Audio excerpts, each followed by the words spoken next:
Oh, ano ba talagang nangyari at nagiba, nawasak yung, grupo nila Chis Escudero at saka nung mga pro Duterte. Pinagmamalaki nila yan, 13 ano sila 19, 19 na senador. Oh, ang akala kasi nila hindi na mawawasak yon, mananatiling, Senate President si Chis ng matagal.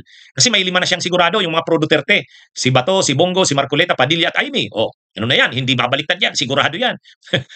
At yung grupo naman ni Chis Escudero, yung inner circle niya, si Alan Peter Cayetano, Joel Villanueva, Jingoy Estrada, o yun, suli din sa kanya yun. Totoo naman, hindi naman siya iniwanan ng 5 pro Duterte.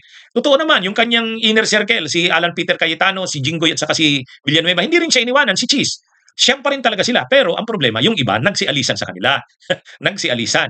Tulad ng magkapatid na Tulfo, tulad ng magkapatid na Bilyar, tulad ni Lito Lapid, o umalis sa kanila, si Gatchalian, pati yung kapatid ni Jinggoy, si JB, umalis din, hanggang sa nakakuha ng 15 sila, sila Tito Soto. Ang malinaw dyan, walang forever.